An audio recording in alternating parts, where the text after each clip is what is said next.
Assalamu alaikum rahmatullah ta'ala wa barakatuh.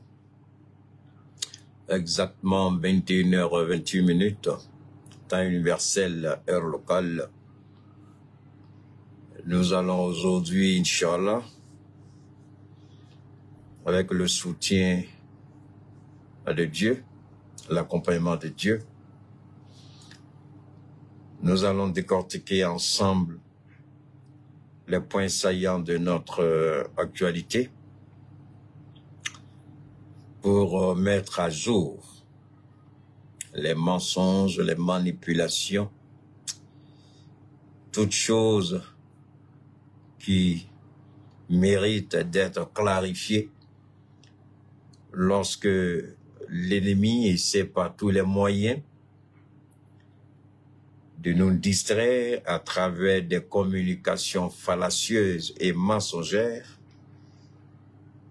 Il appartient toujours, selon le dicton, la répétition est pédagogique. Nous allons continuer de répéter ce que fait cette puissance étrangère. Par tous les moyens, elle essaie de déstabiliser nos États. Elle essaie de s'attaquer à nos voyants présidents dont le seul tort, selon elle, c'est l'amour que ces présidents-là portent pour leur peuple. Je ne savais pas que aimer son pays était un crime. Je ne savais pas que servir honnêtement son pays était un crime. Un crime capital au point d'être décapité. Je ne savais pas que travailler pour le bonheur de son peuple est un crime. Mais nous sommes déterminés et engagés à accompagner nos différentes transitions aussi longtemps que possible, de sorte à mettre en pratique et à réaliser ces grands projets structurants, ces grands projets de développement, ces grands projets pour le bien-être de nos peuples.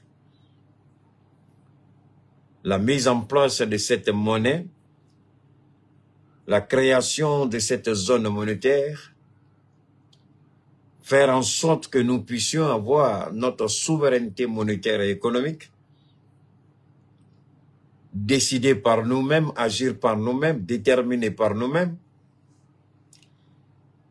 Nous allons accompagner ces différentes transitions au sein du Liptako gourmand afin que naisse quelque part en Afrique l'espoir, l'espérance et surtout que l'Afrique découvre que des Africains à qui on a prétendument dit qu'on leur donnait de l'aide de développement, ces Africains qui ne bénéficient de rien de l'Occident, d'aucune faveur de quelque nature que ce soit, ni en nature, ni en don, ni en soutien. Salut à toi ma chérie Fanny.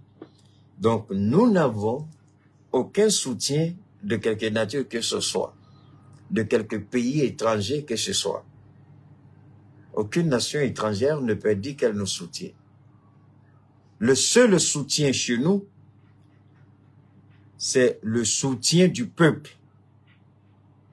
Le peuple qui a décidé d'accompagner cette transition. Le peuple qui a décidé d'être résilient, engagé, déterminé, parce que le peuple sait que tout ce qui se fait aujourd'hui, c'est dans son intérêt. Alors, on nous a dit, pas d'aide au développement. Alhamdulillah, merci au Seigneur. Pas d'aide budgétaire. Alhamdulillah, merci au Seigneur. Vous n'êtes pas dans l'agora. Vous n'allez pas vendre vos produits aux États-Unis. Merci Seigneur, alhamdulillah. Mais curieusement, après, ils se cachent chacun individuellement. Ils marchent sur la pointe des pieds et puis ils viennent frapper à la porte, d'ouvrir et de les laisser entrer. La grande gueule qu'ils font devant le monde, devant la presse internationale, les déclarations, les communiqués. Après, ils viennent en pointillé, ils marchent sur la pointe des pieds et puis ils viennent frapper à nos portes, à nos fenêtres. S'il vous plaît, ouvrez, on veut rentrer. On a vu l'exemple pitoyable de la France qui est venue pleurnicher à travers son chargé des affaires de l'ambassade de France au Burkina. Il était tellement mal habillé avec son costume bleu là, on dirait un gawa. Il était assis à côté de la ministre du Burkina Faso. On dirait un petit élève qui est assis à côté de son maître. Il a peur que le maître le tape. Je ne sais même pas comment il peut porter un tel costume avec une telle couleur et puis il va pour négocier. Je l'ai regardé, j'ai dit, c'est un lélé ou bien quoi. Regardez comment il est habillé. Alors, ce sont les gens comme ça là qu'on dit, ils sont mieux que nous. Même l'harmonie des couleurs,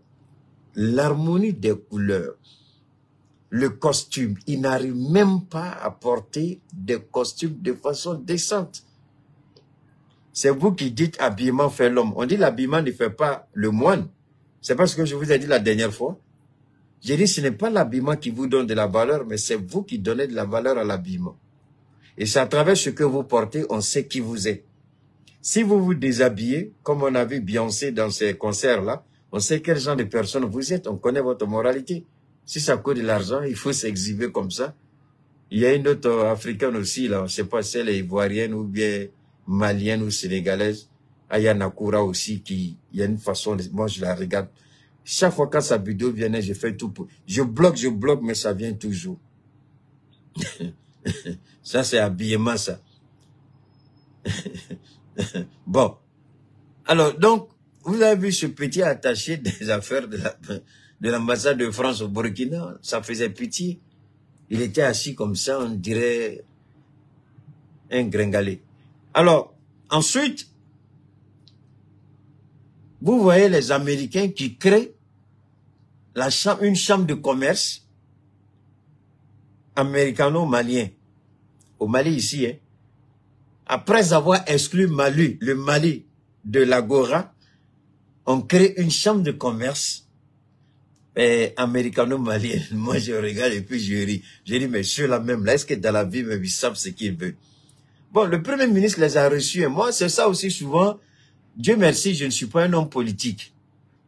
Dieu merci. Parce que si moi, je faisais la politique à un certain niveau, vraiment, je ne sais pas comment les gens allaient comprendre. Parce que moi, j'ai du mal à comprendre que des gens qui excluent mon pays, après, ils viennent, ils créent ce qu'on appelle une chambre de commerce, et puis ils vont encore, ils sont reçus à tapis rouge par nos autorités. Moi, je regarde ça aussi, et puis je ris un peu, quoi. C'est-à-dire que l'attaché de l'ambassade de France au Burkina, en ce qui me concerne, il n'aurait jamais dû être reçu par un ministre burkinabé. La chambre de commerce que les Américains ont créée au Mali ici, là, n'aurait jamais, les responsables, là, ils n'auraient jamais dû être reçus par le Premier ministre, en tout cas au sommet de l'État. Tout ça, là, on voit, mais on sait ce qui se passe dans le... C'est-à-dire que moi, quand vous frappez publiquement et puis vous voulez passer dans le dos des gens pour venir sceller des accords, moi, j'ai dit non. Moi, personnellement, Dieu merci, je ne fais pas la politique à ce niveau. J'ai dit non. J'ai dit non. Si vous m'avez humilié, vous m'avez insulté, c'est devant le monde entier encore, vous allez, pourquoi vous voulez passer dans le monde et puis vous venez me voir? Tout ça, ça sert à quoi?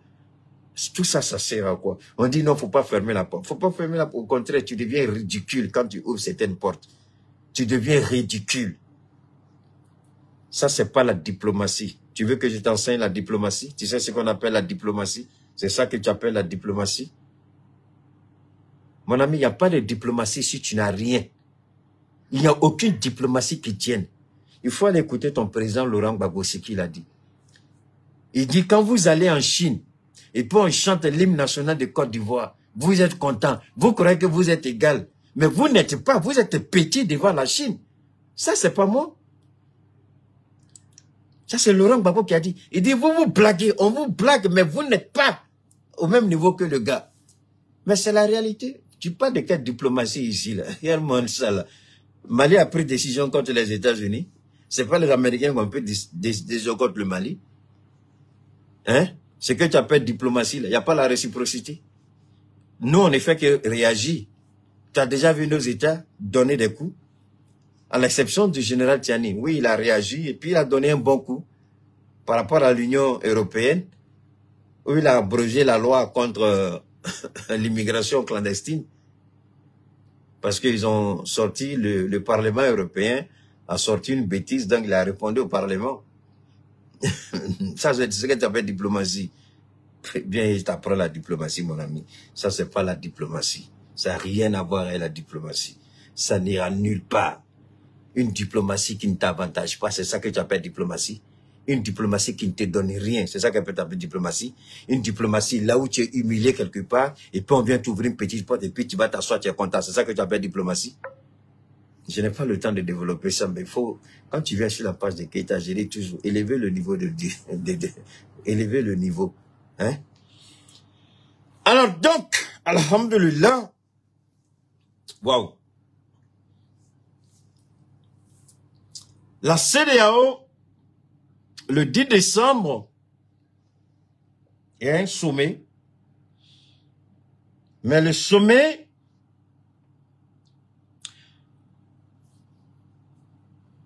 vous vous rappelez que j'avais évoqué la rencontre hier entre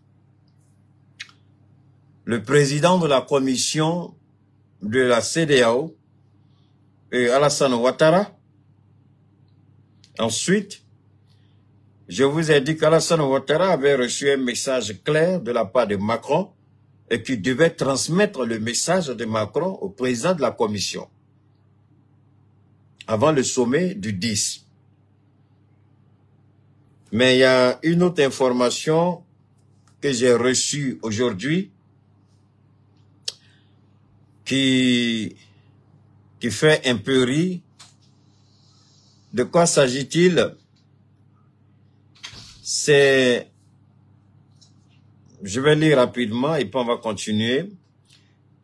Mais n'oublions pas, on va revenir sur les attaques de Djibo, ce qui s'est passé à Djibo. La manipulation a déjà commencé. Rappelez-vous ce qui s'est passé à Moura. Lorsque le Mali a terrassé, neutralisé les terroristes à Moura. Vous avez entendu Human Rights Watch. Ça va ça? D'accord. Mais curieusement, avant de revenir sur le gars de la CEDEAO, écoutez très bien, je vous en prie, on va aller. Faites monter le mercure. Pour les nouvelles personnes, n'oubliez pas de vous abonner à ma page Cheikh Oumar Keita Facebook et Keita Cheikh Oumar YouTube. Il y a deux autres pages, le grand regard de Cheikh Oumar Keita Facebook, le grand regard de Cheikh Oumar Keita YouTube. Donc, vous avez deux pages officielles au niveau de YouTube, deux pages officielles au niveau de Facebook.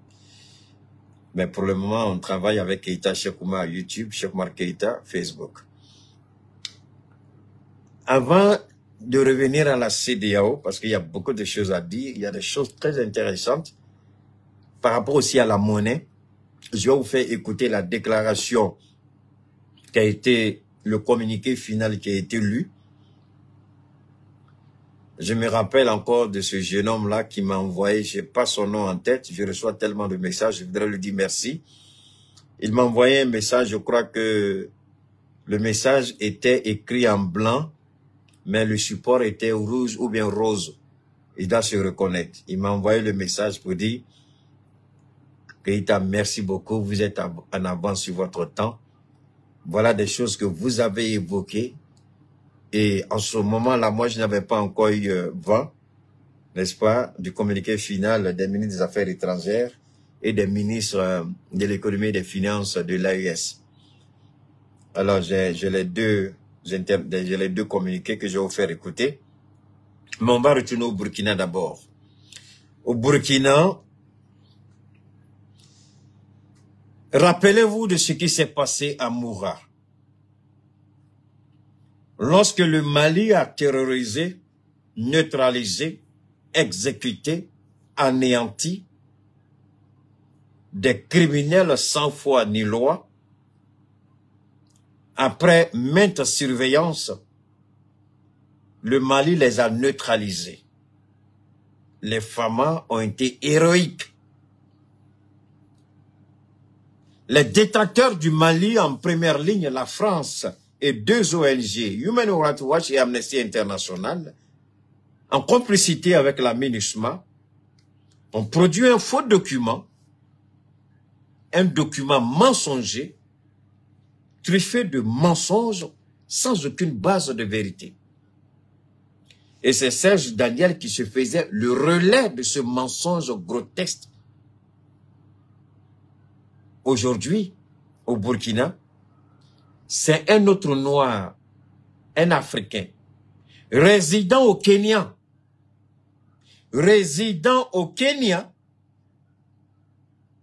qui dit, je vais lire, ne vous en faites pas, qui remet en cause les FDS et les VDP, alors que le monde entier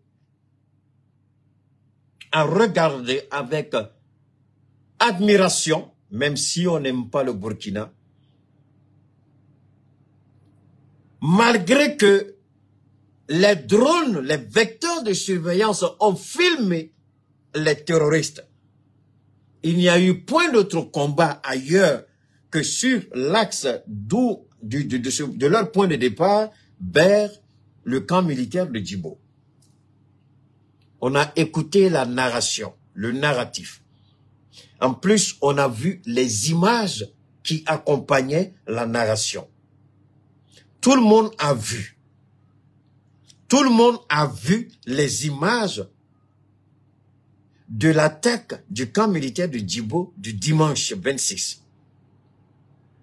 Mais il s'est trouvé un maudit, un rejeton de la pire espèce. Il y a des Africains, je me pose la question, on ne peut pas poser la question à Dieu, hein, c'est pas ça, mais souvent on se pose la question, pourquoi ils sont nés quoi? Il y a des gens qui se posent la question, à quoi a servi leur naissance? C'est-à-dire, pourquoi ceux-là, ils sont... C'est des gens, quand vous les regardez, vous ne savez même pas ce que vous devez leur faire. L'exécutif burkinabé, représenté par les ministres en charge de la justice, la sécurité et la coopération régionale, a rencontré ce jeudi la représentante du haut-commissaire des Nations Unies aux droits de l'homme accrédité auprès de Burkina Faso, Madame Zeynab Hamza Diaby. Donc c'est les Nations Unies. Je suis tombé sur un autre document des Nations Unies.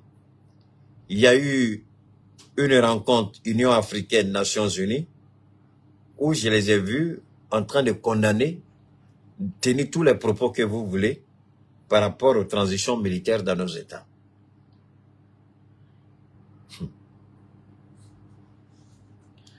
Vous savez, je vais ouvrir une petite parenthèse. La dernière fois que j'étais sur Afrique Média, sur la question de la création de la monnaie des États du Sahel, on a un panéliste qui a dit que c'était beaucoup plus complexe. Et moi, je leur ai dit, je ne réfléchis pas comme le petit blanc. Avant le capitalisme occidental que nous connaissons, est-ce que nos États qui étaient des royaumes, des empires, est-ce que nos États n'étaient pas des royaumes et des empires prospères? Comment on est arrivé à devenir ou à être des empires et des États africains, des empires autant pour moi, des royaumes prospères? L'empire du Ghana était un royaume prospère. L'empire du Mali était un empire prospère. Mais d'où venait la prospérité?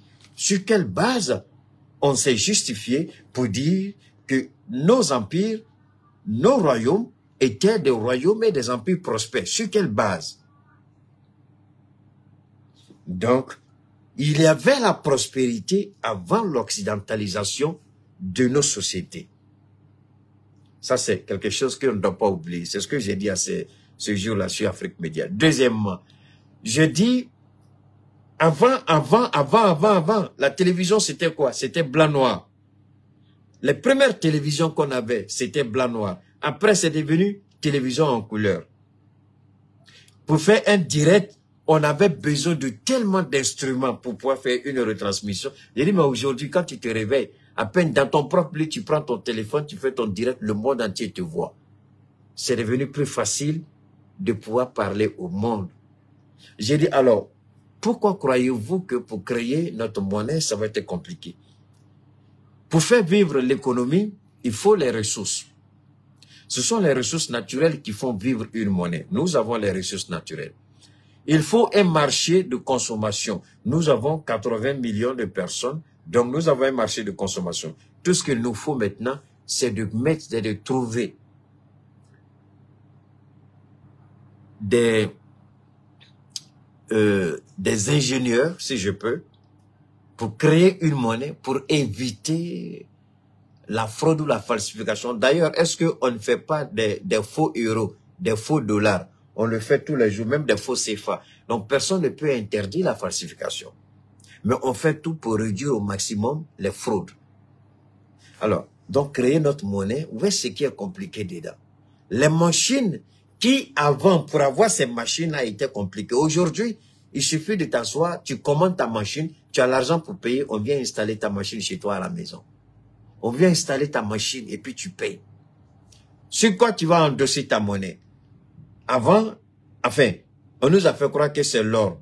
Mais avec la Russie aujourd'hui, on a découvert que, attention, on peut endosser notre monnaie sur l'uranium, le lithium, le gaz, le pétrole, l'or, le diamant et bien d'autres matières premières. Donc ce n'est plus l'or seulement. On a un marché de consommation, on a les ressources pour faire tourner nos industries, on a l'énergie. Donc pour créer notre monnaie, il n'y a rien de compliqué dedans. Mais on va développer ça un peu plus tard. Alors quand vous voyez ici, le monsieur, il est au Kenya, mais il parle de ce qui s'est passé au Burkina Faso. Quelle est la distance entre le Kenya et le Burkina Faso?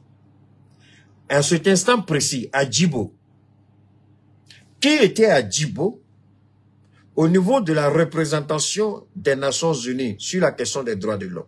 Et d'ailleurs, qui a appelé le Burkina pour féliciter le Burkina par rapport à l'exploit que les FDS et les BDP ont réalisé à Djibo? On n'a pas entendu la CEDEAO, mais c'est cette CEDEAO-là qui viendra dire au Burkina, il faut aller aux élections. Vous comprenez un peu? Donc, on veut créer maintenant des problèmes, là où il n'y en a pas.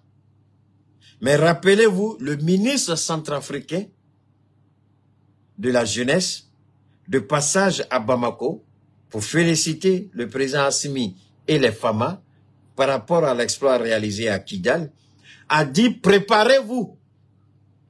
On va commencer à entendre des sons de cloche. C'est maintenant que les organisations des droits de l'homme, les ONG vont commencer à parler. Mais curieusement, comme il a parlé, ils ont laissé le Mali et puis ils se sont attaqués au Burkina. Mais on savait et on sait que ce combat sera... Il y aura deux combats toujours. Lorsqu'il y aura les offensives militaires, il faut que nous soyons prêts pour construire une communication et accompagner l'action militaire sur le terrain. Si on n'est pas prêt, on n'est pas armé intellectuellement, quand je dis intellectuellement, ça n'a rien à voir avec le français, hein. Ce qui est intellectuel, c'est ce qui est dedans, ce qui est inné, ce qui est dedans, ça n'a rien à voir avec le français. Vous pouvez parler en djoula sans jamais dire un mot français et être un intellectuel. Est-ce que nos griots ne sont pas des intellectuels? Les griots sont des intellectuels. Ils ne parlent qu'en bambara, ils ne parlent qu'en wolof, ils ne parlent qu'en moré, ils ne parlent qu'en haoussa ou en zamarma. Ce sont des intellectuels. Celui qui parle en anglais, est-ce qu'il n'est pas intellectuel? Celui qui parle en russe, est-ce qu'il n'est pas intellectuel? Celui qui parle en espagnol, est-ce qu'il n'est pas intellectuel? Est-ce que l'intellectuel, c'est celui qui parle seulement en français? Ça, ce sont les petits esprits égarés, pervers, les maudits qui pensent comme ça. En anglais, quand tu parles en anglais, en chinois, est-ce que celui qui parle en chinois n'est pas un intellectuel? C'est un intellectuel, mais peut-être il ne parle pas en français. En anglais, c'est un intellectuel. En russe, c'est un intellectuel. En arabe, c'est un intellectuel. Donc, en djoula, c'est un intellectuel. En zamarma, c'est un intellectuel. En haoussa, c'est un intellectuel. En moré, c'est un intellectuel. En peul, c'est un intellectuel. Donc, ils disent, je vais vous amener à bien comprendre, parce qu'il faut qu'on ouvre les oreilles. Il y a quelque chose qui se prépare. C'est là, la dernière fois, j'ai dit que je demande au ministre de la communication des 3 États de commencer à réfléchir pour mettre une communication et surtout inclure dans leur projet de construction de cette communication, d'inclure certaines personnes sur les réseaux. Je ne parle pas des journalistes. Parce que quand vous dites les réseaux, ils vont chercher les journalistes. Mais journalistes là-même les connaissent quoi? Sur 10 journalistes qui sont sur les réseaux, peut-être qu'il y a 2 ou 3 seulement qui sont à la hauteur. Je dis bien, sur les 10, il y a peut-être 2 ou 3 seulement qui sont bons. Mais ceux que vous ne considérez pas, vous croyez qu'ils ne sont pas intellectuels parce qu'ils parlent en djoula, parce qu'ils parlent en moré, parce qu'ils parlent en wolof, parce qu'ils parlent en zamarma. Mais c'est que vous n'avez rien compris encore. Vous n'avez pas écouté ce que le capitaine Ibrahim a dit. C'est eux-là qui sont les plus intellectuels que les journalistes que vous croyez qui sont intellectuels parce qu'ils sont allés à l'école de blanc. Merci beaucoup, Astavari. On va continuer. Cette rencontre intervient à la suite d'une publication du porte-parole du Bureau des droits de l'homme des Nations Unies, M. Saïd Magango, depuis Nairobi au Kenya. Ce communiqué publié le 29 novembre est axé sur les attaques récentes à Djibo, fait une assimilation entre les terroristes qui endeuillent le pays et un sujet de droits de l'homme international. Vous voyez comment c'est une malédiction d'être né africain, vendu, acheté, crasseux, irresponsable, inconscient, raté. Tout ça, ce sont des Africains. Des maudits d'Africains qui se disent qu'ils sont Africains. Des gens qui disent qu'ils ont fait le droit. Mais avant le droit de petits blancs crasseux, Sundiata avait établi le droit dans le Manding. Dans le Manding, il y avait le droit. L'empire du Ghana, il y avait le droit. L'empire Soso, il y avait le droit. Est-ce que dans la cour du Moro Naba, au Burkina, est-ce qu'il n'y a pas le droit? Il y a le droit. Mais quel est le sens? Que signifie même le droit? Que veut dire le droit? Parce que là aussi où il y a le véritable problème, nous on mène souvent des combats, mais très peu de personnes prennent le temps, comme je le fais, pour expliquer par exemple certains éléments. C'est vrai, j'aurais bien voulu parler en zamarma, pour qu'on me comprenne bien, en moré, en peul, en wolof, en bambara, en sonenke ou enfin tout ce que vous voulez, pour qu'on me comprenne bien. Parce qu'il y a des sujets, souvent quand vous abordez, vous donnez des explications pendant le temps que vous abordez le sujet. Ça permet aux gens d'avoir une idée. Le droit, c'est quoi? Le droit, c'est quoi? Le droit, c'est quoi? Il parle du droit. Mais on ne peut jamais parler du droit sans parler du devoir. J'ai un droit, mais j'ai un devoir. Mais le petit blanc, le pervers, le vendu, le raté, le menteur, le corrompu, ceux qui veulent nous attaquer, ils mettent toujours le droit en avant, mais ils font toujours semblant de cacher le devoir. Il n'y a pas de droit sans devoir. Allez dire à tous les professeurs de droit qui enseignent dans les universités, qui ont des doctorats en droit, que Keïta dit, il vous met au défi. Il n'y a pas de droit sans devoir. Il n'y a pas de devoir sans droit. C'est comme l'homme et la femme. Il n'y a pas d'humanité sans l'homme. Il n'y a pas d'humanité sans la femme. Il faut l'homme et la femme pour créer la progéniture et mettre en place l'humanité.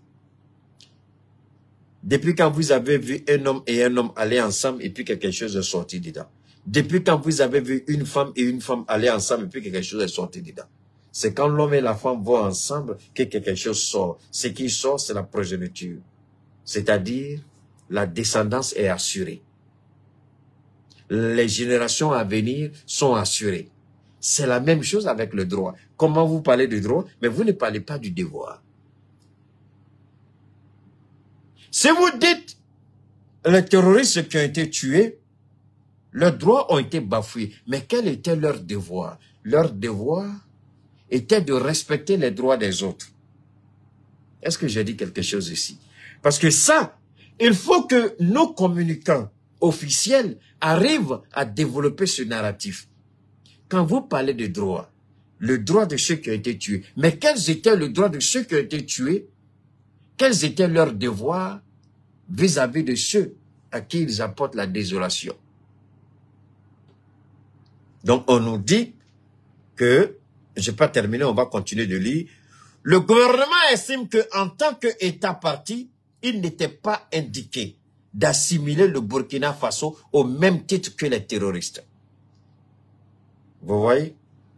Ceux qui se disent Organisation internationale, Nations Unies, ils assimilent l'État du Burkina Faso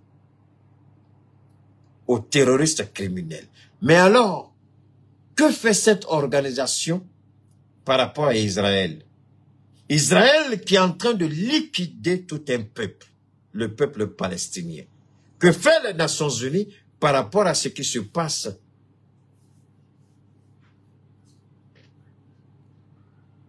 Oui. Que fait les Nations Unies par rapport à ce qui se passe en Palestine? Israël est en train de tuer au vu et au su. Mais Israël n'a jamais été qualifié d'État terroriste. Ça semble bien que nous disons jour et nuit qu'Israël est un État terroriste. Israël est un État terroriste qui terrorise la population palestinienne au motif de combattre quoi? Le terrorisme. Aïe, aïe, aïe, aïe, aïe, j'avais oublié. Ah, donc, Israël peut détruire au motif de combattre le terrorisme, mais nous n'avons pas le droit de tuer les terroristes. Posons, waouh. Donc, d'où cette convocation de la représentante pays de cet organe de l'ONU pour exprimer tout notre regret par rapport au communiqué et inviter le Bureau des Nations Unies à plus d'égards et à accorder le moins d'espace possible aux terroristes. Donc, le gouvernement du Burkina Faso a convoqué la représentante des Nations Unies concernant les droits de l'homme pour lui dire que c'est la dernière fois que les Nations Unies assimilent l'État du Burkina Faso à une organisation terroriste. Prochainement, elle sera expulsée du Burkina Faso, illico presto. Nous n'avons pas besoin de ceux qui nous mettent les bâtons dans les roues. Nous avons besoin de partenaires fiables pour nous accompagner dans le combat que nous menons. Mais si les Nations Unies veulent faire le jeu de la France, parce qu'aujourd'hui, c'est malheureux. Ils n'ont rien dit par rapport à ce qui a été fait. Le travail extraordinaire que le Burkina a réalisé. Comment le Burkina est arrivé à déjouer? Parce que cette attaque de Djibo, j'ai donné ma petite part de compréhension. Aujourd'hui, il y a beaucoup de gens qui interviennent pour chacun donne sa vision. Mais une chose est claire, l'objectif est le même. C'était de faire tomber Djibo. Djibo tombe, l'insécurité, on se prépare avec une offensive, sinon une attaque beaucoup plus grande contre maintenant le Mali. Parce que Djibo, c'était un prélude à une attaque sur Kidal. Je dis bien, Djibo était en prélude sur une attaque sur Kidal. Donc, prendre Djibo, s'organiser et lancer une attaque sur Kidal. C'était ça qu'il voulait. Puisque la France l'avait dit. Mais alors, quand cette organisation, dite Organisation des Nations Unies, entend un pays comme la France dire que nous allons faire tout pour déstabiliser le Mali, déstabiliser le Niger et le Burkina. Quand sur les plateaux de télévision, des fonctionnaires de l'État français menacent publiquement de déstabiliser le Sahel, et cette organisation qui parle des droits de l'homme l'entend, voit et ne dit rien. Réfléchissons ensemble. On a entendu, mais jamais on a vu les Nations Unies recadrer la France. Même si nous savons que la France ne va pas écouter, mais au moins que les Nations Unies recadrent la France. Mais jamais les Nations Unies n'ont recadré la France, pour la simple et bonne raison que les Nations Unies roulent pour la France. Les Nations Unies bénéficient des bonnes grâces de la France. Donc, fermez les yeux, fermez les oreilles sur les menaces de la France, et puis ensuite, essayez, nous, de nous attaquer, mentir et manipuler. Alors donc, je voulais d'abord apporter cet élément des réponses pour dire à nos États, rappelez-vous, j'avais à l'époque interpellé pour dire que le départ de la MINUSMA, il faut commencer à préparer une communication digne de ce nom. Les gens vont essayer de nous attaquer par tous les moyens, mais il faut que nous ayons une communication digne de ce nom pour faire échouer tous les projets funestes de la France et de l'Union européenne. Dieu merci, aujourd'hui, tant bien que mal, nous nous battons pour contrecarrer tous les mensonges et toutes les ruses, toutes les perfidies. Nous arrivons à les mettre en échec. Mais ce n'est pas tout. Ils vont revenir encore. Ils ne se lasseront pas. Ils ne s'arrêteront pas.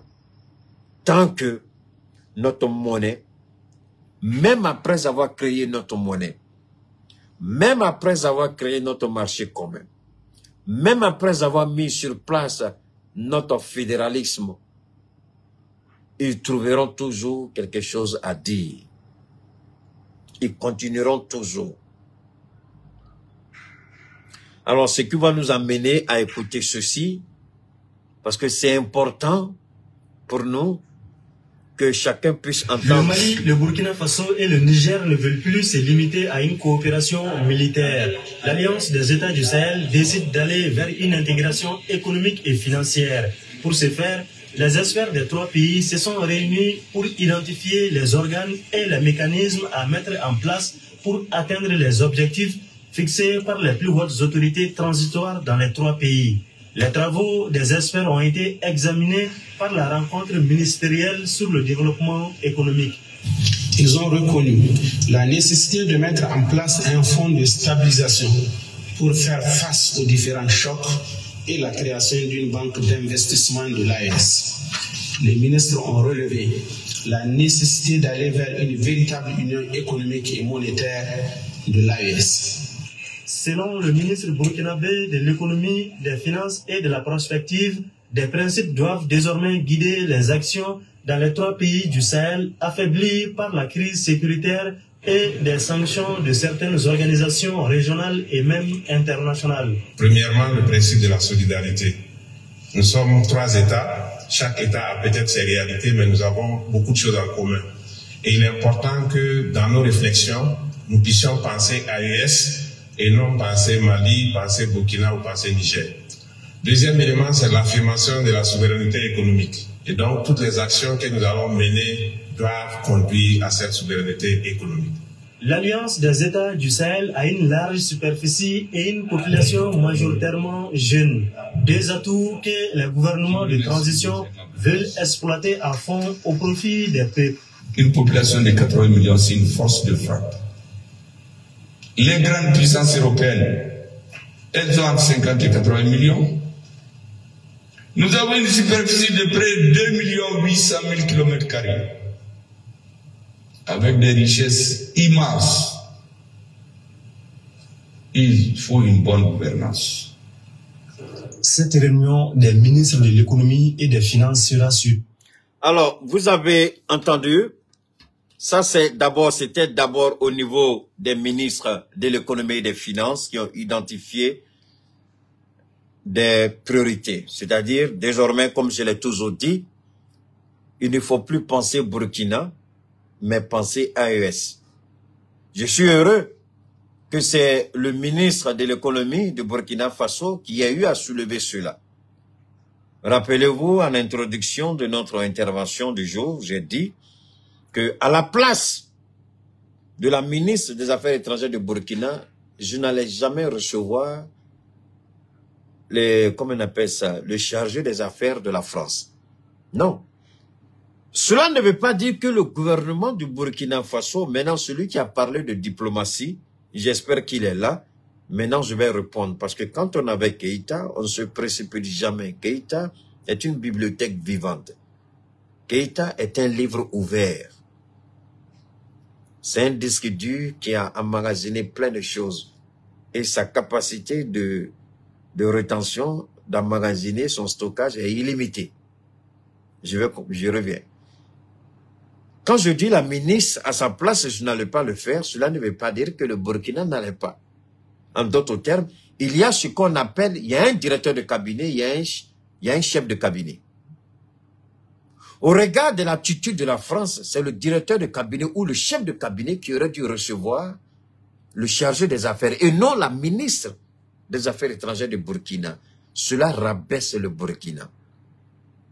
Celui qui a parlé de diplomatie, tu comprends maintenant l'aspect, quand on parle de diplomatie, il y a différentes étapes de la diplomatie, il y a des niveaux de la diplomatie. Dans la diplomatie, même si la diplomatie c'est l'hypocrisie, c'est le mensonge, il faut se faire respecter dans ce mensonge. Merci Jean-Francis, d'accord, tu comprends maintenant? Il s'agit pour nous, c'est le chargé, soit c'est le chef du cabinet ou le directeur du cabinet ou le secrétaire général du ministère des Affaires étrangères qui devait recevoir pour montrer à la France que le chargé des affaires ne peut pas être reçu par la ministre. Il ne mérite pas d'être écouté par la ministre, mais soit par le directeur général, soit par le secrétaire général du ministère des Affaires étrangères, soit par le chef de cabinet, soit par le directeur de cabinet. Voilà les trois personnalités qui, si j'étais ministre des Affaires étrangères, c'est l'une des trois personnes qui allait le recevoir et non moi, ministre des Affaires étrangères du Burkina. Je n'allais pas donner ce plaisir-là à la France. Et là, vous avez compris, on dit désormais, il ne s'agit plus de penser Burkina, Mali, Niger, mais penser AES. Je l'ai toujours dit. J'ai toujours dit qu'ils vont essayer de passer par le principe de diviser pour régner. Raison pour laquelle on a envoyé le gouverneur de la BCEAO à Amadou le capitaine. Regardez le Burkina.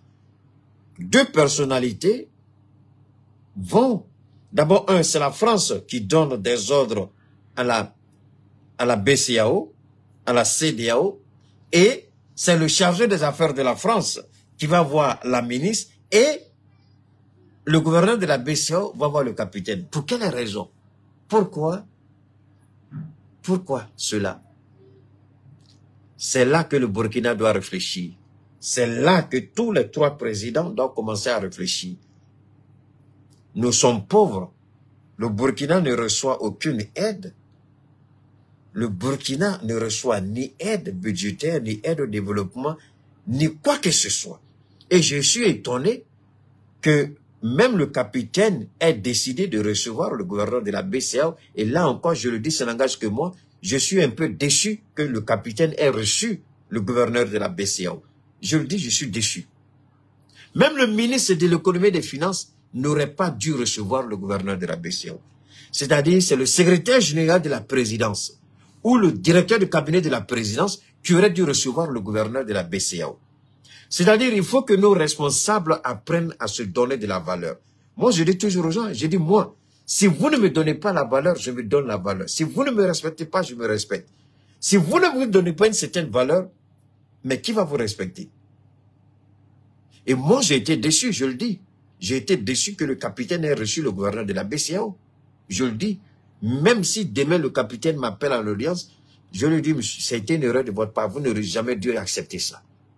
Soit le directeur de cabinet de la présidence, soit le secrétaire général de la présidence, mais pas vous. Vous avez donné une importance à ce monsieur qui ne mérite pas. C'est ce monsieur-là qui a voulu crucifier le Mali. Le capitaine, il ne faut pas oublier ça. C'est Jean-Claude Brou qui a voulu crucifier le Mali. Et c'est le même Jean-Claude Brou, quand il était président de la commission de la CEDEAO, qui s'est attaqué au Burkina et au Mali. C'est le même Jean-Claude Brou, gouverneur de la BCA aujourd'hui, qui a pris toutes les décisions avec Alassane Ouattara pour crucifier le peuple du Niger. Les sanctions auxquelles le Niger est soumis aujourd'hui, mais c'est Alassane Ouattara qui a présidé la réunion de l'UMOA. Mais quel gouverneur, la banque centrale de l'UMOA, c'est qui? C'est Jean-Claude Brou. Comment le capitaine peut-il oublier ça facilement et puis aller s'asseoir avec lui? Ça, ce n'est pas la diplomatie, ça, ce n'est pas la politique. Il faut être cohérent dans ce qu'on fait. Je dis bien, soyons cohérents. On peut faire la diplomatie en restant cohérent dans ce qu'on fait. Et le capitaine, il a déconné ici. Il n'aurait pas dû. J'apprécie, au nom de Dieu, j'aime bien Tiani. Tiani là, Tiani si c'était le général Tiani, jamais va recevoir Jean-Claude Brou. Même pas le premier ministre. Le général Tiani, il allait envoyer quelqu'un d'autre. Jamais, même pas le premier, il n'allait même pas permettre au premier ministre de rencontrer Jean-Claude Brou. Donc ça, c'est des choses, on n'a qu'à commencer parce que si on veut construire cette union-là, ça, c'est des attitudes qu'il faut arrêter. Ça, c'est des comportements de nos responsables. C'est des choses qui doivent arrêter. On ne pourra pas construire l'AES et puis un président va aller voir ces... Non. Les présidents de l'AES doivent se mettre à un niveau. Désormais, éviter de rencontre, d'avoir ces gens de rencontre-là. Ils doivent éviter ça. Aussi bien au Mali, au Niger qu'au Burkina. Et même les premiers ministres doivent éviter de faire certaines rencontres. Le premier ministre Choguel l'a fait, je l'ai dit, par rapport à, comment on appelle, à la chambre de commerce américaine qui a été créée au Mali.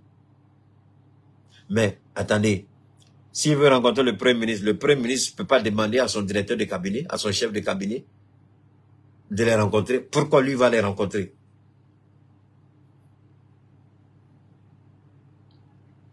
Non, c'est-à-dire on ne peut pas prétendre aller dans cette alliance avec de tels comportements.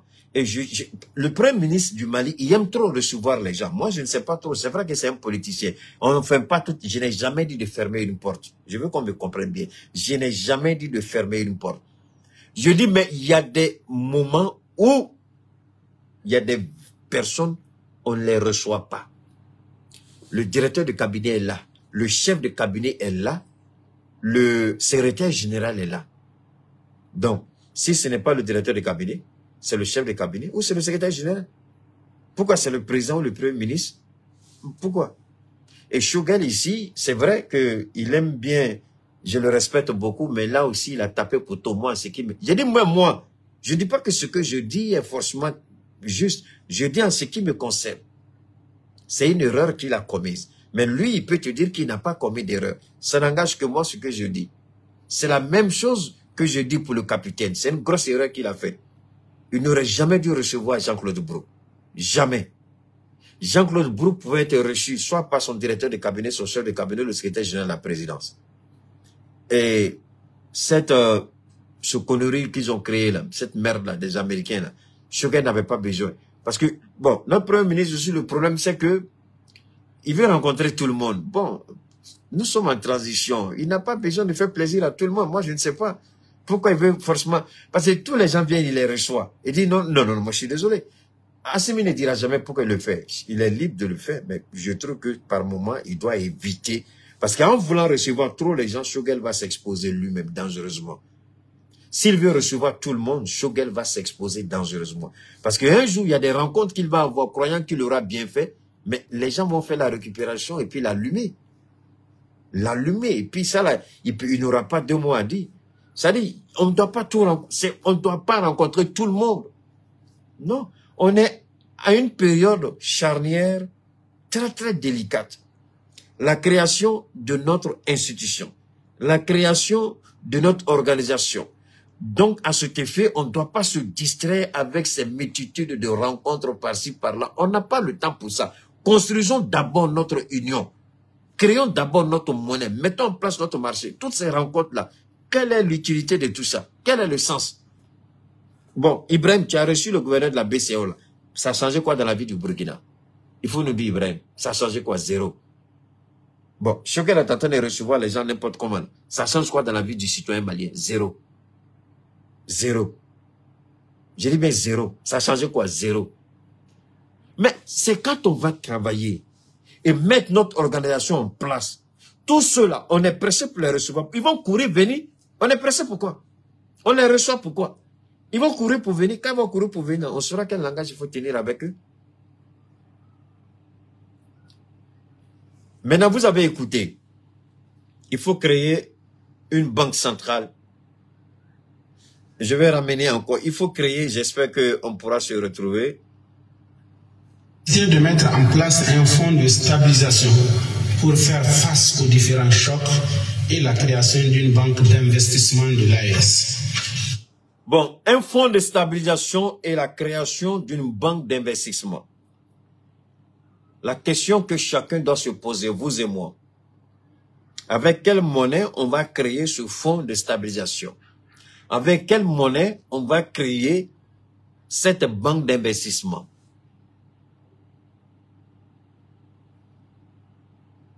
Oui.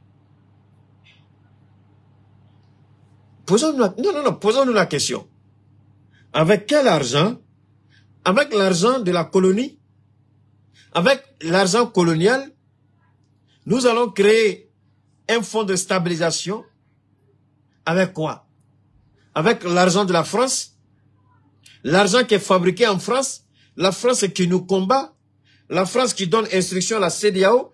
La France qui demande qu'on abatte toutes les sanctions économiques et monétaires sur nous? C'est avec la monnaie de cette France qu'on va créer un fonds de stabilisation? Ça n'arrivera jamais. Je peux même mettre ma main sur le Coran et jurer, ça n'arrivera jamais. Deuxièmement, la banque qu'on va construire, quel genre de banque on va construire? Ils vont nous dire, mais vous n'avez pas besoin de ça parce qu'il y a la BCEAO, parce que là, on n'a pas besoin, mais la BCEAO est là.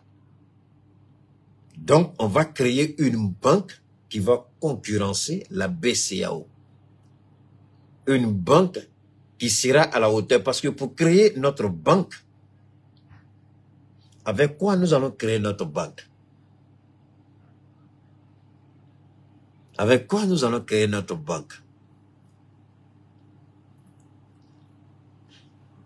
Nous allons créer notre banque pour que notre banque soit rattachée au CFA, pour que des frais de convertibilité, des frais de garantie soient appliqués. Quel genre de banque on va créer? C'est là qu'on doit se poser les questions.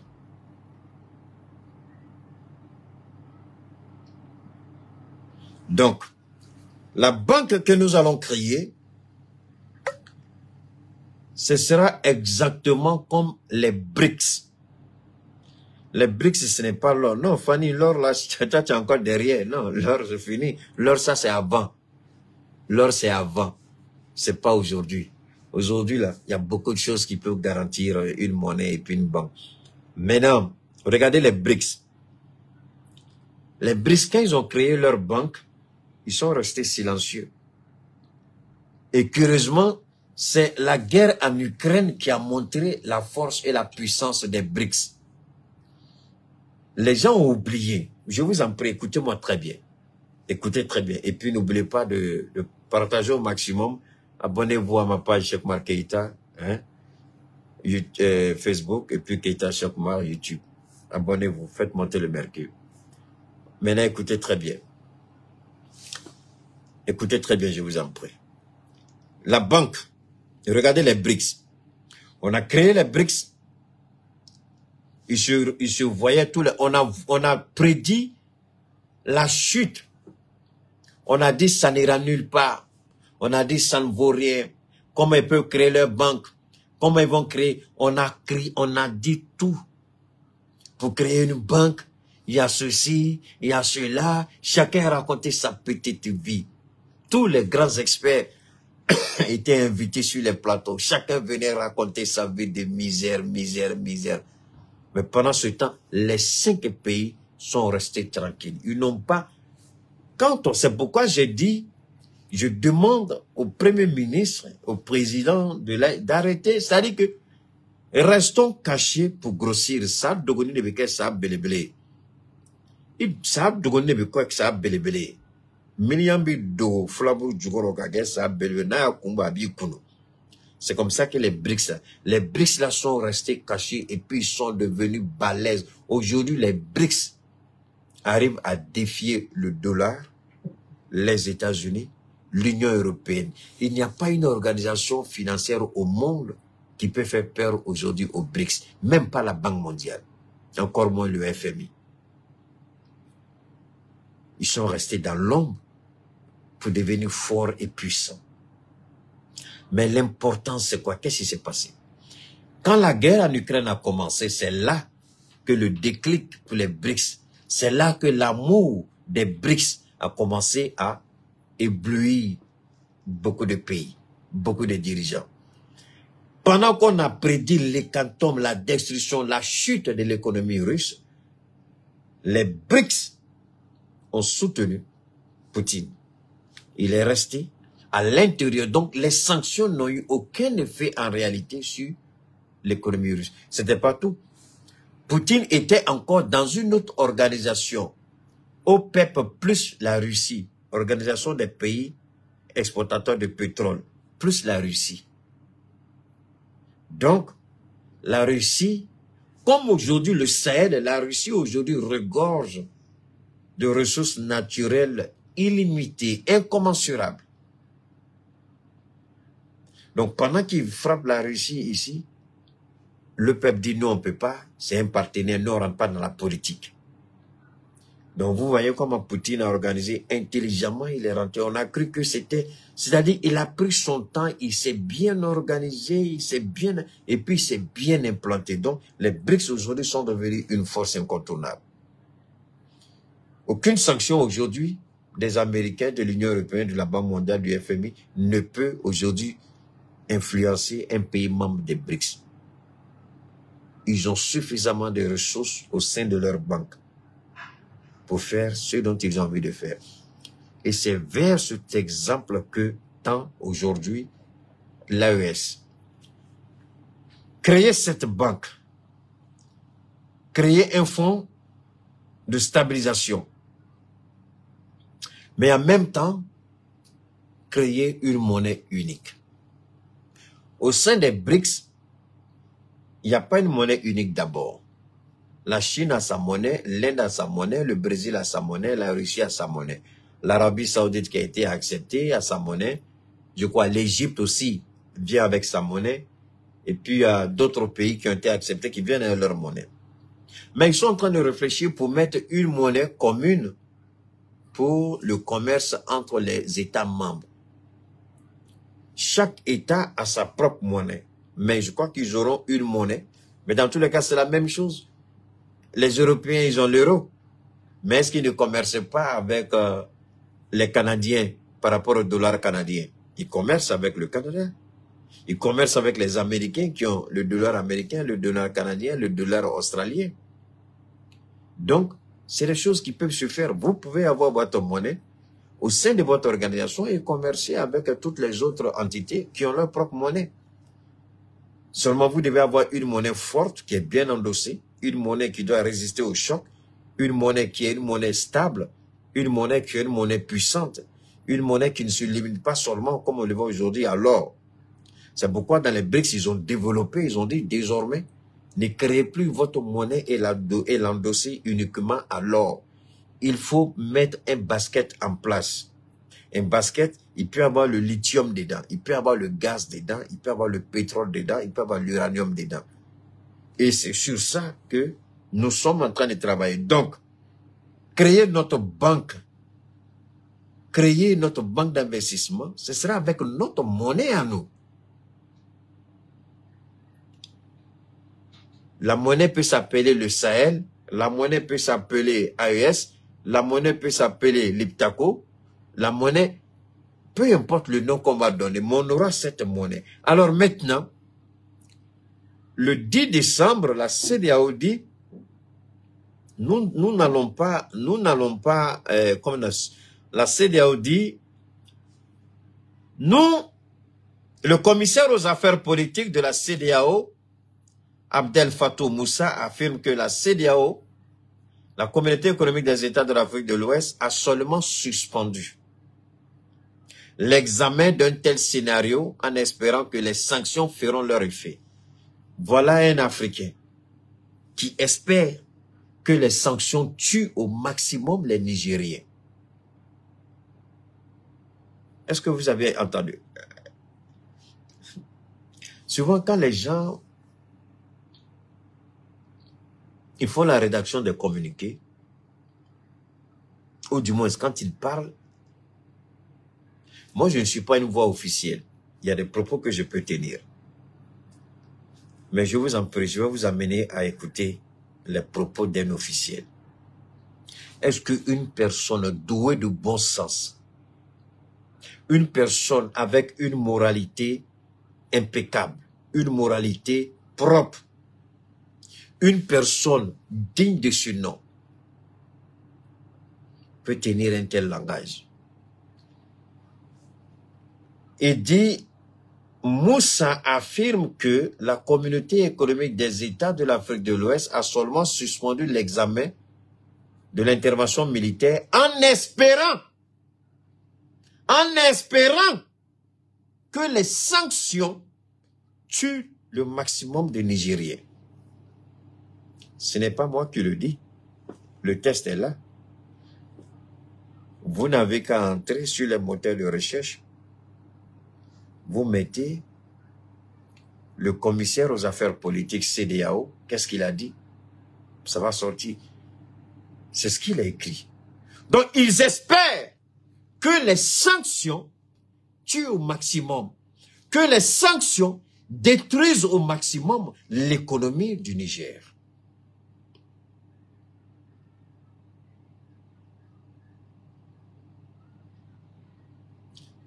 J'ai mal. J'ai mal. Ça me fait mal. Ça me fait énormément mal. Très mal d'ailleurs. Que un responsable de la CEDEAO puisse tenir un tel propos. Quand nous disons de construire une communication offensive, quand le ministre Diop a parlé, quand il a créé son truc, il a fait sa rencontre, et puis il a écarté des gens comme nous. Mais ce que je suis en train de faire, je ne crois même pas que tout ce qu'il a appelé au Mali, là, qu'il y a quelqu'un même qui a vu ça, là, ce qu'on est en train de faire. C'est pourquoi on dit, on ne néglige personne. On est assis ici, vous nous sautez, vous nous laissez, vous allez chercher les gens au dehors. Mais ce que est en train de faire, monsieur le ministre, montre-moi une seule personne que tu as fait venir ici au Mali qui est en train de faire ce que je fais. Et ce que je suis en train de faire est hautement stratégique. Et ça, c'est un combat. Tu ne m'as pas donné 5 francs, je ne t'ai pas demandé 5 francs. Mais je mène ce combat pour nos peuples. C'est pourquoi on vous dit, arrêtez ce que vous faites. Vous avez trop de préjugés. Comment un responsable de la CEDEAO peut tenir ça?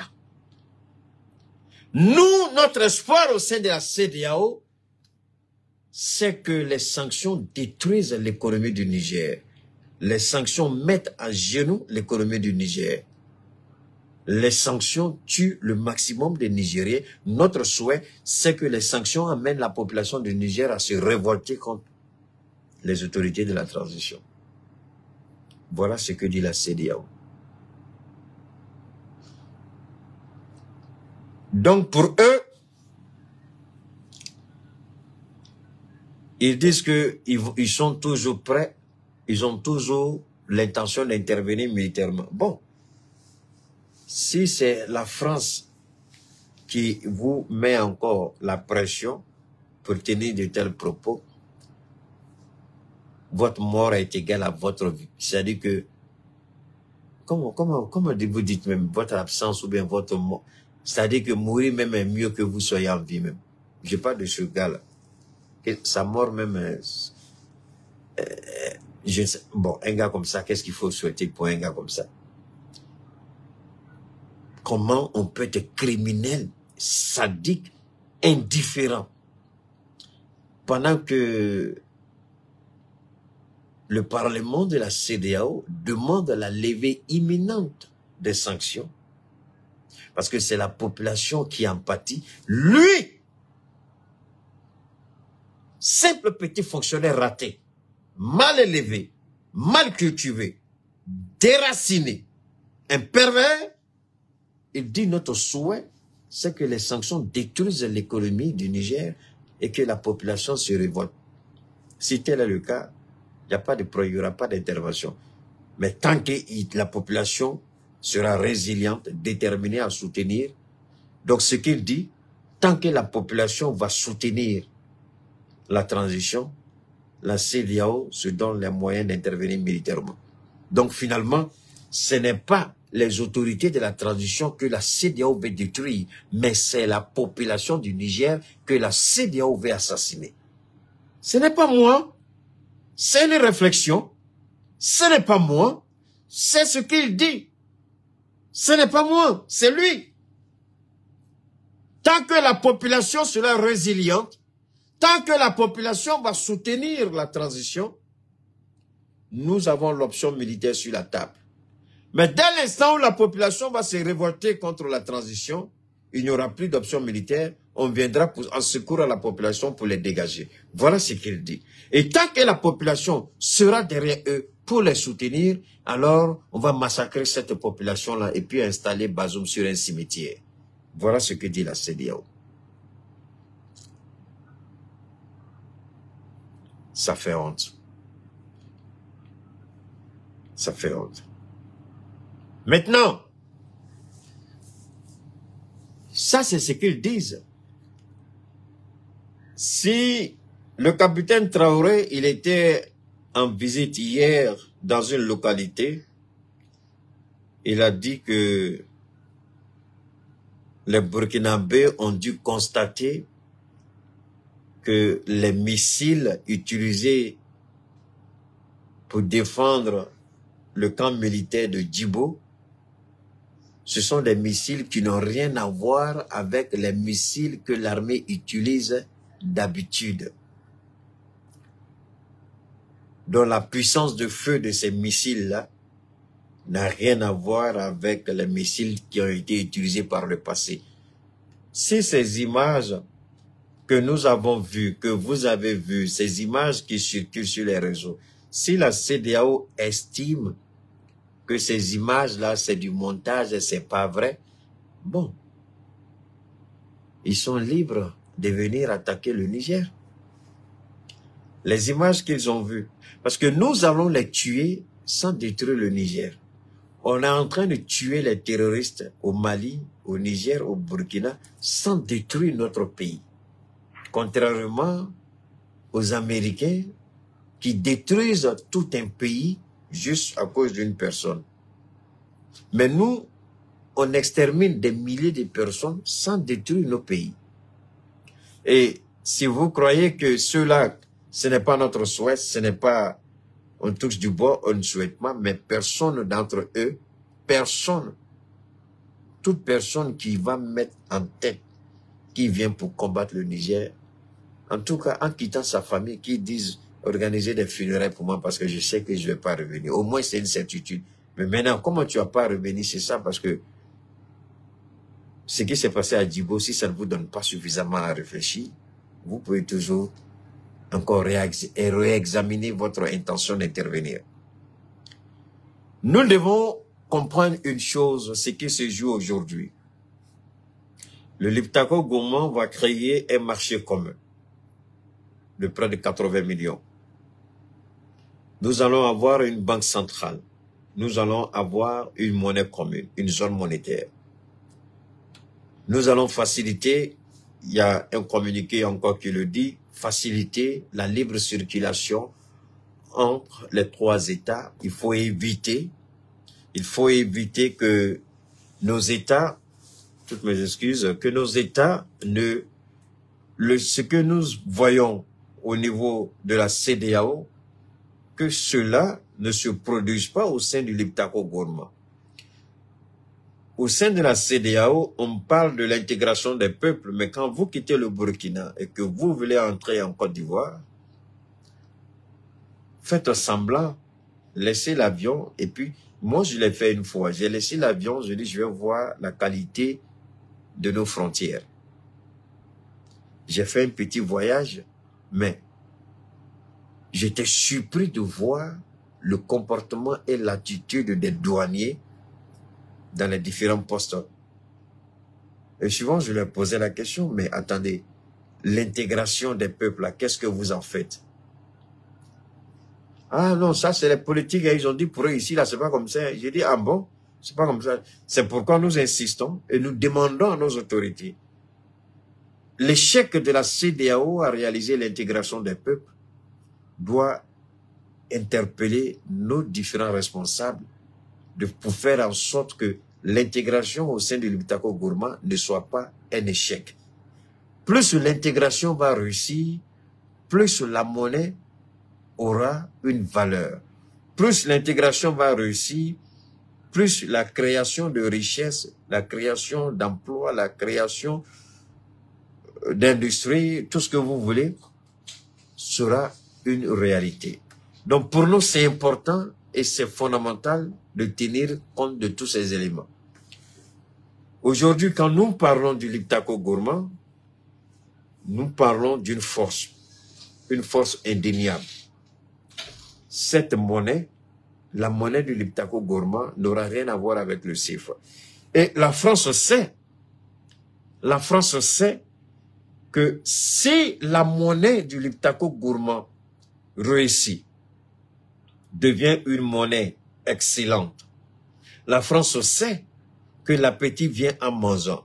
La France sait qu'elle sera déboutée. La France sait que d'autres États vont commencer à regarder du côté du Liptako Gourma.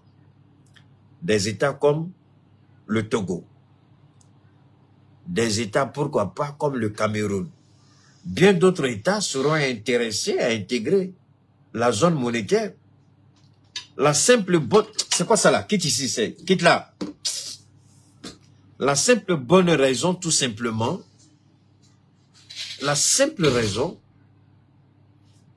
cette monnaie, qui sera une monnaie créée par des Africains, gérée par des Africains, mise en place par des Africains, utilisée pour des Africains, par des Africains, une banque centrale qui correspond aux normes internationales, une monnaie qui va sur tous les marchés financiers, une monnaie compétitive, une monnaie qui a de la valeur. Je ne parle pas de la monnaie de la Guinée parce que la Guinée ne veut pas quitter, ne veut pas laisser sa monnaie pour une question de prestige, pour une question de souveraineté. C'est tout à fait acceptable. Mais garder une monnaie qui ne vaut absolument rien, moi je pense que les autorités guinéennes doivent commencer à faire en sorte que la monnaie guinéenne devienne une monnaie puissante. Vous ne pouvez pas avoir toutes ces richesses-là et puis avoir une monnaie qui n'en vaut absolument pas la peine, une monnaie qui est nulle. Mais les autorités guinéennes peuvent travailler, peuvent renforcer. Qu'est-ce qu'il faut faire pour faire de la monnaie guinéenne une monnaie compétitive, une monnaie forte, une monnaie qui peut aller sur les marchés internationaux? Le problème, c'est que l'argent de la Guinée, en dehors de la Guinée, c'est que Touro l'a toujours dit, en dehors de la Guinée, l'argent de la Guinée, c'est zéro. Bon, on ne peut pas continuer à vivre comme ça. Les Guinéens, les autorités guinéennes doivent voir comment renforcer cette monnaie, comment la rendre crédible, comment la rendre compétitive sur le marché international. Qu'est-ce qu'il faut? Comment la rendre? Comment faire de cette monnaie une monnaie forte et puissante? Parce que aujourd'hui, ils vont commencer, ça, il faut qu'on s'entende là-dessus. Ce n'est pas seulement la question de dire que les gens vont essayer de nous amadouer. Non, vous allez voir qu'il y aura une offensive diplomatique ces temps-ci sur le CFA. Ils vont commencer cette offensive diplomatique. Marquez la date d'aujourd'hui. Dites, voilà ce que Keïta a dit. Vous allez voir que les offensives diplomatiques, parce que les gens ne s'attendaient pas qu'on aille aussi rapidement sur la création de notre monnaie. Les gens ne s'attendaient pas qu'on aille rapidement sur la mise en place d'un marché commun.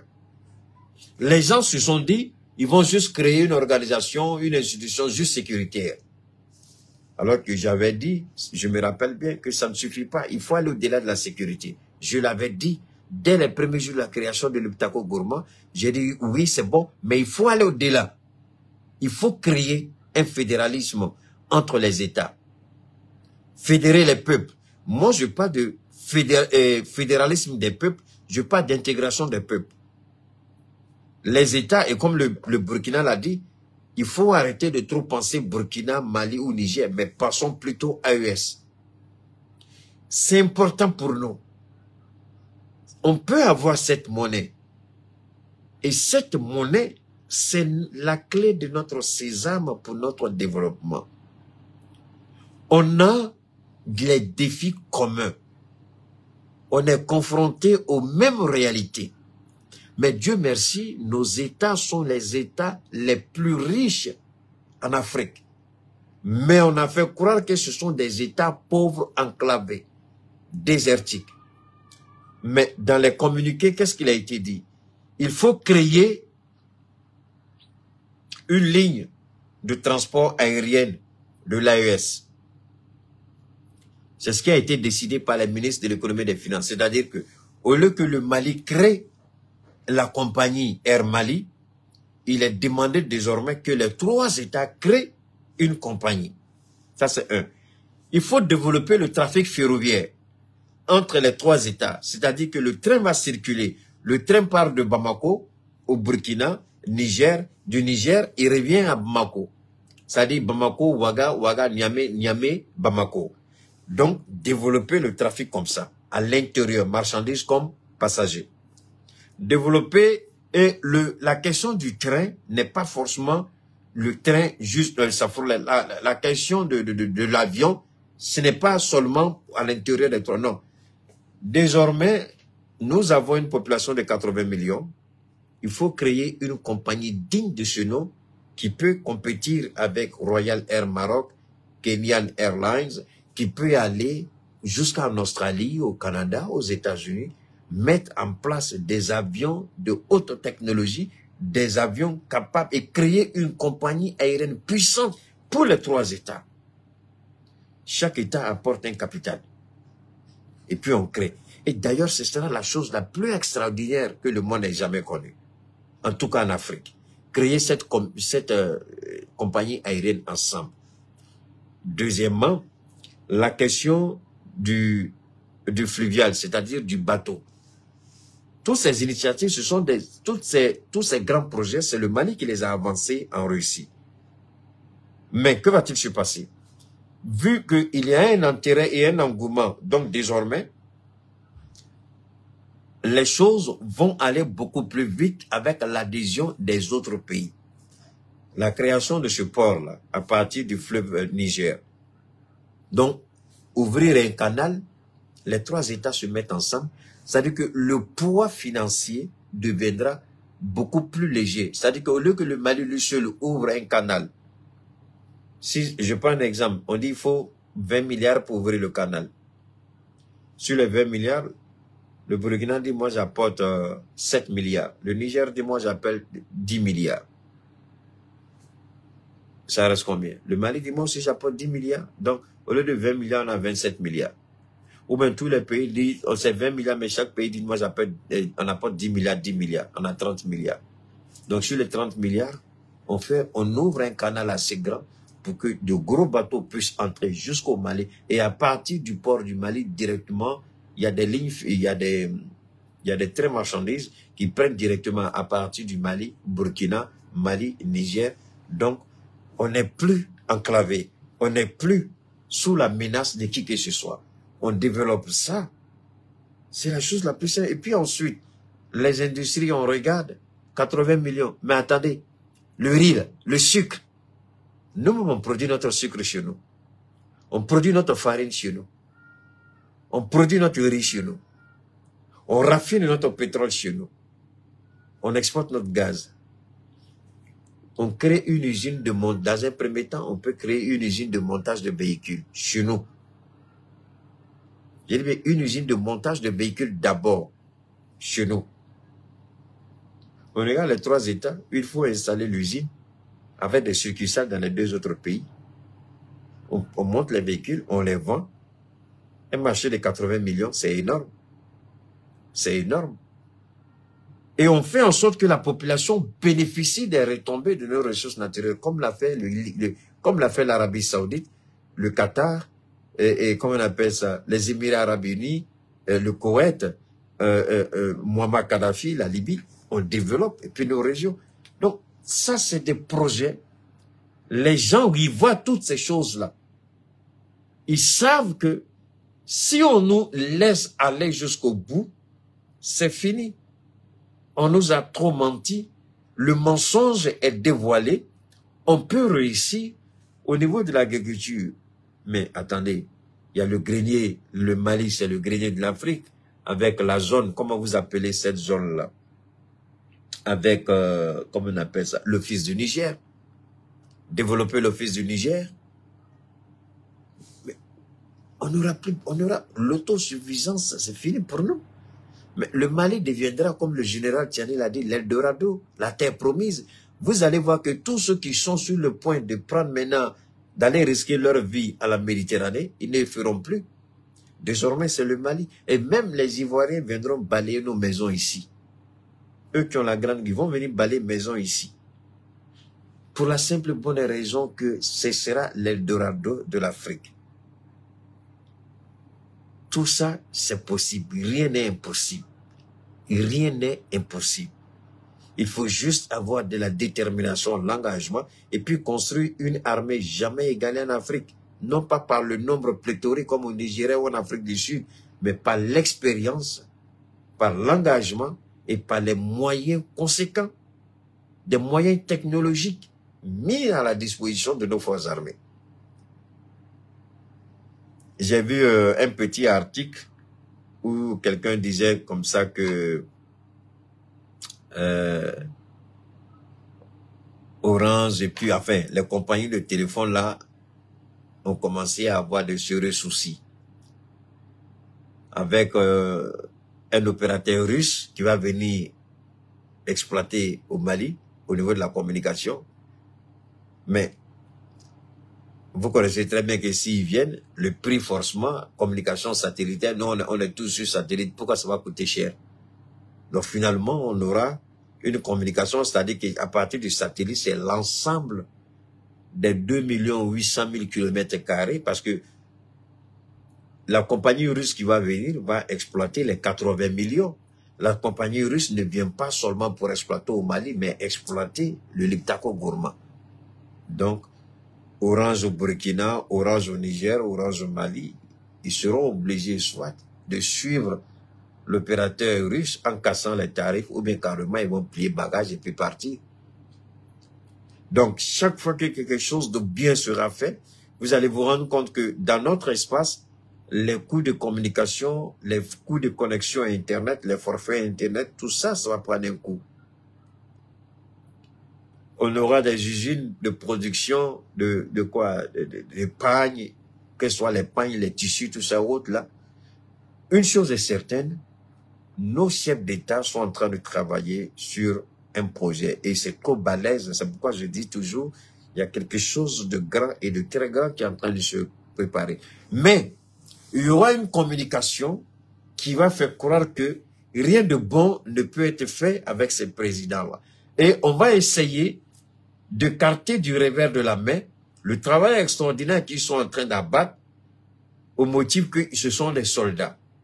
Dans le narratif soldat, jeune au pouvoir, ne vous laissez pas berner, ne vous laissez pas manipuler. Soldats, jeunes au pouvoir, militaires, c'est pas notre affaire. C'est grâce à eux aujourd'hui qu'on a lueur. C'est une lueur d'espoir autant pour moi. C'est grâce à eux aujourd'hui qu'on voit la lumière. La lumière, c'est-à-dire le sourire dont on avait besoin. C'est grâce à eux aujourd'hui on peut respirer. C'est grâce à eux aujourd'hui on est fier de dire qu'on est burkinabé. Sinon avant on avait honte de dire qu'on était malien. Avant on avait honte, mais comme vous me connaissez, moi je suis crâne brûlé. Je n'avais jamais honte de dire que j'étais malien. Jamais. De toute ma vie, jamais. Même tout petit. Jamais, jamais je n'ai eu honte de mes origines. Je ne suis pas Alassane Ouattara. Donc, quand vous regardez tout ça, Mais les gens veulent, ils vont commencer à mentir, ils vont commencer à... Nous devons être prêts pour relever le défi. Nous devons être prêts pour leur dire, vous mentez. Nous devons être prêts. Ils vont essayer de saboter nos partenaires, critiquer nos partenaires, vilipender nos autorités, rabaisser nos autorités, mais restons focalisés et focus. Et puis regardons si la trajectoire n'est pas la bonne trajectoire. Si la trajectoire ne correspond pas à nos aspirations. Si la trajectoire est en contradiction avec ce que nous voulons, ou ce qu'ils ont dit qu'ils ne font pas. Il y a un travail extraordinaire qui est en train d'être fait. Ils ont menti sur l'armée burkinabé par rapport à Djibo. Vous tous, vous avez vu ce qui s'est passé à Djibo. On a tous été témoins de ce qui s'est passé à Djibo. On a tous vu les films, mais les Nations Unies ont trouvé le moyen de dire que on a bafoué les droits de l'homme à Djibo. Ils se sont attaqués aussi, mais la CEDEAO n'a jamais remercié l'armée burkinabé pour l'exploit réalisé à Djibo. Personne n'a dit merci au Mali, à l'exception du Burkina, du Niger. Même chose à l'exception du Mali et du Niger pour avoir dit merci aux soldats et aux VDP pour avoir réussi à repousser une attaque d'une telle envergure. Mais les autres, ils disent, est-ce que nous, ça nous... Est-ce que, s'ils disent, oh, ah, vous avez bien fait, nous on s'en fout. Vous avez mal fait, nous on s'en fout.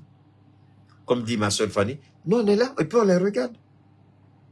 Mais ne perdez pas de vue, je vous en prie, que nous sommes dans une guerre de la communication, dans une guerre de propagande, et nous sommes aussi dans la guerre pour le développement. On ne veut pas qu'on se développe. On nous a menti. On ne veut pas qu'on réussisse. On nous a menti. On ne veut pas qu'on devienne grand et fort. On nous a menti. On ne veut pas nous voir devenir un État souverain, un État puissant, un État fort. On nous a menti. Et il y a des présidents qui ont été choisis, qui ont été mis en mission. Mais est-ce que la CEDEAO peut aujourd'hui face au Liptako Gourma? Je ne crois pas. Est-ce que la CEDEAO, au risque, comme l'a dit le général Tambo, c'est ça, Tambo, le général Tambo au Togo, au risque de voir la CEDEAO voler en éclats, la CEDEAO doit tirer les leçons. La CEDEAO doit tirer les leçons. Et si la CEDEAO veut continuer, c'est son choix. Mais la CEDEAO ne pourra jamais mettre à dos le Liptako Gourma. La CEDEAO ne pourra jamais nous battre sur le terrain. C'est pas possible. Parce que nous, contrairement à la CEDEAO, le Liptako Gourma va s'autofinancer. Le Liptako Gourma, c'est l'aspiration des peuples du Sahel. Le Liptako Gourma, c'est la volonté des peuples du Sahel.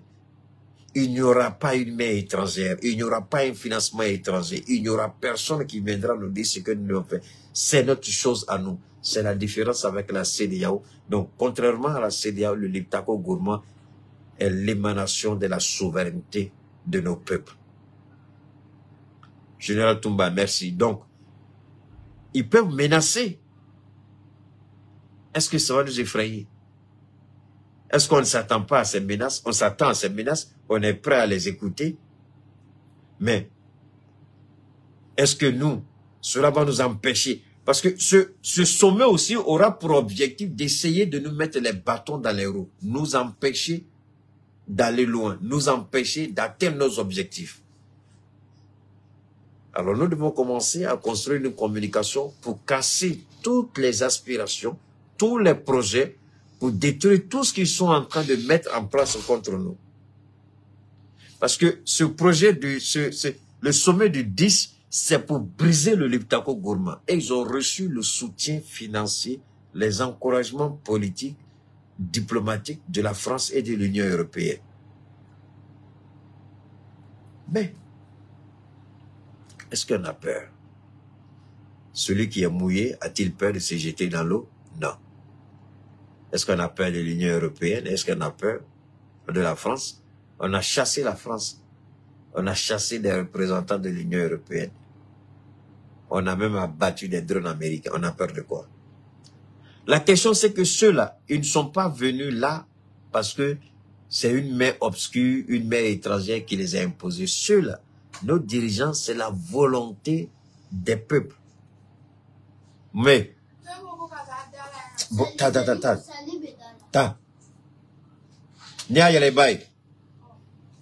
alors donc, pour nous, c'est une réalité. Donc, restons soudés, restons sereins, restons déterminés, restons engagés. Il y a de grandes choses à venir. On les regarde, on les suit de près, on les écoute, on les observe. Chaque petit faux pas, on sortira pour faire la communication de la rectification. Chaque fois que ce sera nécessaire, on fera cette communication de la rectification. Alors, on est ensemble, Inch'Allah. Tous nos remerciements à, comment on appelle ça, au mouvement Biko de Fatmata Batulinian pour tout ce qu'elle est en train de faire. Les jeunes gens de Bourem, je crois, Inch'Allah, demain, je vais vous montrer des images de Bourem. Les enfants dont les parents sont économiquement faibles à Bourem. Elle a soutenu ces enfants-là. Les images sont captivantes, les images sont émouvantes. Une fois de plus, infiniment merci au mouvement Biko et à sa présidente Fatmata Batuli pour l'extraordinaire travail qu'elle est en train d'abattre, ce grand boulot qu'elle est en train d'abattre. Ce sont des futurs cadres qu'elle est en train d'aider, des futurs présidents, des futurs ministres, des futurs directeurs généraux qu'elle est en train d'aider. Merci infiniment à Fatmata pour le travail exemplaire et extraordinaire qu'elle est en train de faire à travers son mouvement Biko. N'oubliez pas, voter le thé, tous les bonbons et la boisson énergisante, tous les bonbons. On est ensemble, pour la grâce de Dieu, on ira. On ira et on ira. Merci infiniment au mouvement Biko. Merci à toutes, merci à tous. N'oubliez pas, ceux qui ont des problèmes de santé, on le dit toujours, vous qui êtes confrontés à des difficultés, vous qui avez des problèmes, soit que ce soit au niveau du VIH, que ce soit au niveau du cancer, quelle que soit la nature du cancer, vous qui avez des problèmes de conception, des problèmes au niveau du sang, vous qui avez des douleurs neuromusculaires, arthrose, drépanocytose, vous avez des infections rénales, pulmonaires ou cardiaques, vous nous contactez et on verra dans la mesure du possible comment on peut vous accompagner, comment on peut vous aider. Moi, c'est Keita Chakoumar. Évidemment, je suis au 223, c'est l'indicatif, 72, 77, 47, 88. Vous nous contactez, on fera le maximum pour vous donner les orientations qu'il faut, n'est-ce pas, vous prodiguer les sages conseils pour pouvoir avoir, n'est-ce pas, le produit qu'il vous faut par rapport à vos besoins précis. Je le répète toujours, le Damsa, ce n'est pas un produit, c'est une gamme de 15 produits. Je vois quelqu'un qui me dit, il faut me donner le prix de 15 produits. Ça fait rire. Ça fait rire, quoi. On peut pas se mettre comme ça. Est-ce que sérieusement, est-ce que quand vous écoutez ça, la personne est sérieux? Hein? Est-ce que ça, c'est sérieux? Dis ce dont tu as besoin, on va t'aider. Comment te donner le truc de... Donc, ceux qui sont intéressés par rapport au produit Damsa, vous me contactez sur 72 77 47 88, indicatif 223, 72 77 47 88. Mais d'ici là, on va écouter notre naturothérapeute, le message qu'il a pour ceux qui sont intéressés, n'est-ce pas? On va continuer avec...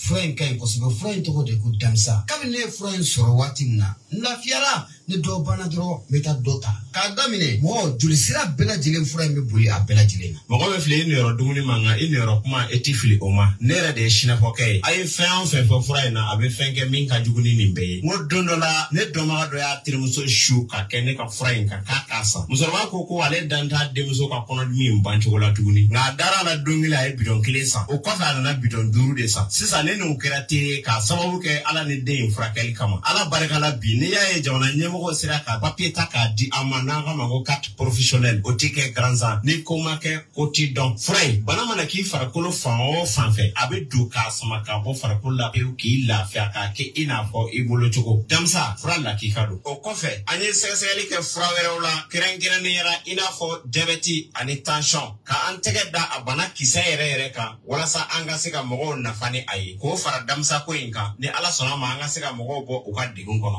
ko ne ko aw ma mun yɔrɔ ka jan sɛnɛfɔkɛ a ka téléphone numéro bɛ sɔrɔ. mun ye n balimakɛ a ka nɛgɛjuru sira o bɛ sɔrɔ o tɛ dɔwɛrɛ ye i mago b'a la a mana kɛ mun ye furako ye fo ka taa se mago wɛrɛ ma i bɛ se ka sinafɔkɛ k'a yɛrɛ wele 75 01 63 95 walima 66 11 78 49. Alors donc, c'était le message de M. Suleiman Sanogo, naturothérapeute. Pour ceux qui sont intéressés, je le dis toujours, vous laissez des messages bien précis. Si vous voulez le contacter directement, vous le contactez directement. Si vous voulez passer par mon canal, je vous ai déjà donné mon numéro. C'est le 72 77 47 88. Et puis, vous nous dites exactement ce dont il est question. On va vous proposer ce qu'il vous faut, n'est-ce pas, pour soulager le mal dont vous souffrez, ou si vous intervenez au nom d'une tierce personne pour aider la personne, n'est-ce pas. Les femmes, ne vous en faites pas. Tout ce qu'il y a comme traitement, ce qui vous concerne à tous les niveaux, nous pouvons vous aider, vous accompagner. On garde le contact. Vous passez une très bonne soirée. Demain est un autre jour. Juma Moubarak, on n'est pas encore vendredi, mais il y en a qui sont déjà vendredi. Ceux qui sont vendredi, déjà Juma Moubarak. Ceux qui ne le sont pas encore, alors passez une excellente soirée. À très bientôt, Inch'Allah.